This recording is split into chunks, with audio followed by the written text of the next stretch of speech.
10 के बच्चे, है ना। हम लोग इम्पोर्टेंट क्वेश्चन का सीरीज कर रहे हैं, जिसमें हम लोग आगे चलते हैं इंग्लिश के ब्लैक एरोप्लेन। ठीक है, क्या है बाबू?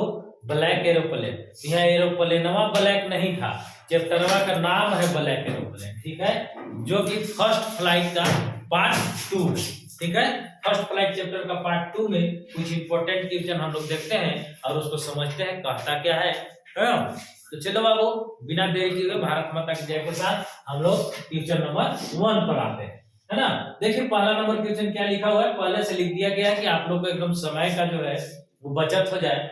पहले लिखने में समय लगता था, तो उसको ध्यान में रखते हुए हम लोग पहले लिख लिए हैं, इसके बाद समझा। ठीक है, हम लोग नहीं मतलब हम। ठीक है, आगे बढ़ो।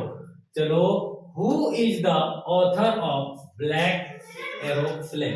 मतलब ब्लैक एरोप्लेन कहानियां जो है उसका लेखक कौन है, ऑथर कौन है? तो क्या है बाबू? फ्रेडरिक फॉर्सिथ। ठीक है, फ्रेडरिक फॉर्सिथ। याद कर ले रहिएगा इसको, ये याद करने वाला चीज है कि इसका राइटर कौन है।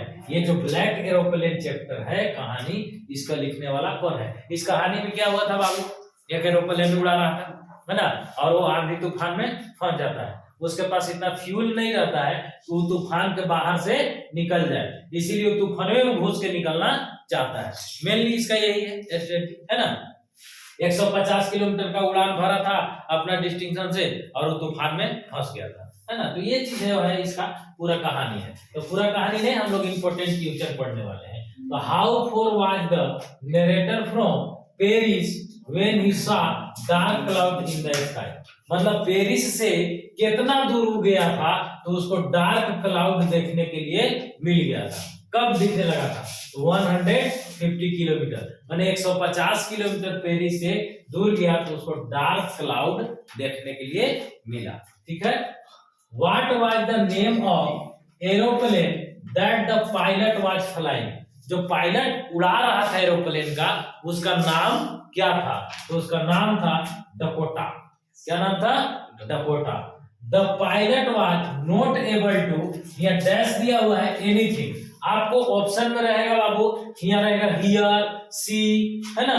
तो इस तरह से 3-4 ऑप्शन रहेगा। तो वहां पे the pilot was not able to, pilot किसमें सक्षम नहीं था? तो देखने में सक्षम नहीं था, है ना।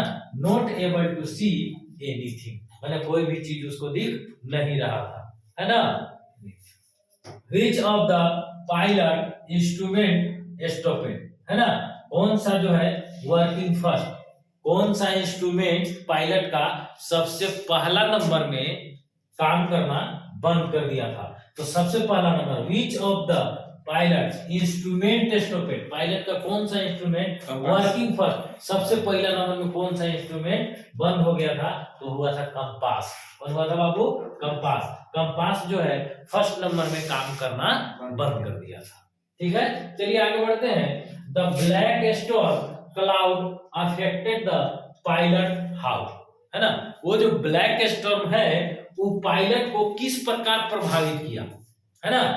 The black storm cloud affected the pilot how, मैंने ब्लैक स्टॉर्म जो है पायलट को इफेक्ट किया कैसे? कैसे किया है बाबू? तो देखो, सबसे पहले the black storm cloud look like black mountain. जो ब्लैक स्टॉर्म क्लाउड है वो काला पहाड़ की तरह दिखता था।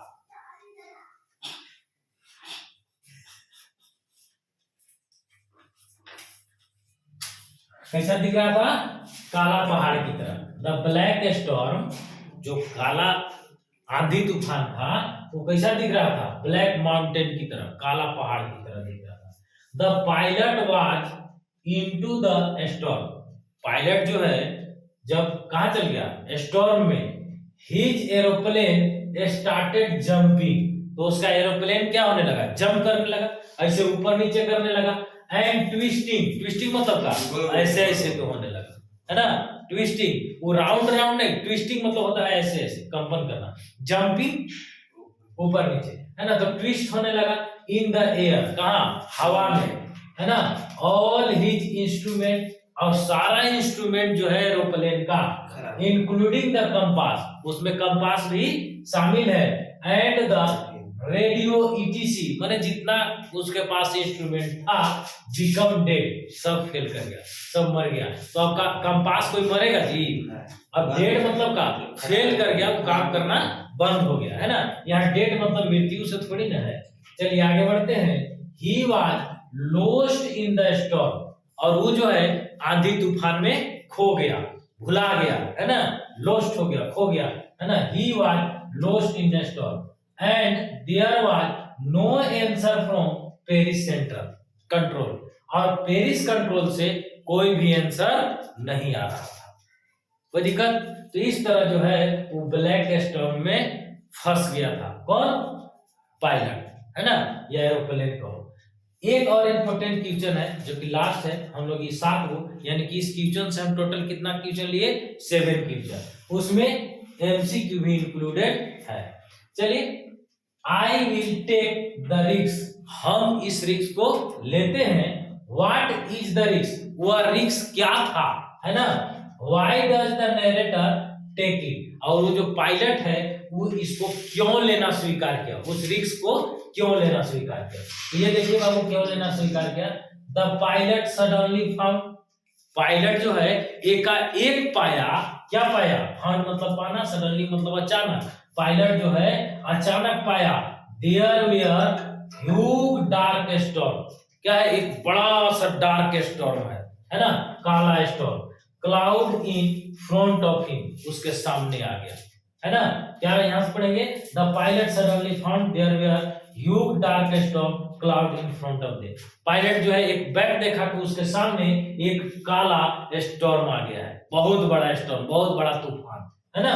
चलिए, it was risky to fly, वहां पे जो है उड़ाना बहुत रिस्की था, डेंजर था, है ना, मतलब खतरे से खाली नहीं था। थ्रू देम, उससे पायलट को उड़ाना, तूफान से उड़ाना, he was risky to fly through them, और वो स्टॉर्मवा से उड़ाना बहुत खतरनाक था। He did not have enough fuel to fly through them, है ना, और उसके मतलब जहाज में इतना मात्रा में फ्यूल नहीं था, तेल नहीं था, ये नॉट एनफ फ्यूल, है ना, पर्याप्त मात्रा में फ्यूल नहीं था कि उसके साइड से होके वो निकल जाए, है ना। साइड से होके निकलता तो फ्यूल ज्यादा लगता ना, तो स्टॉर्म से होके निकलने भर उसको फ्यूल नहीं था। सो ही टुक द रिस्क, इसीलिए वो रिस्क लिया कि ऑफ फ्लाइंग थ्रू देम, हम एकरे में फ्लाई करके निकल जाए। ठीक है, कोई दिक्कत? बात समझ गए बाबू?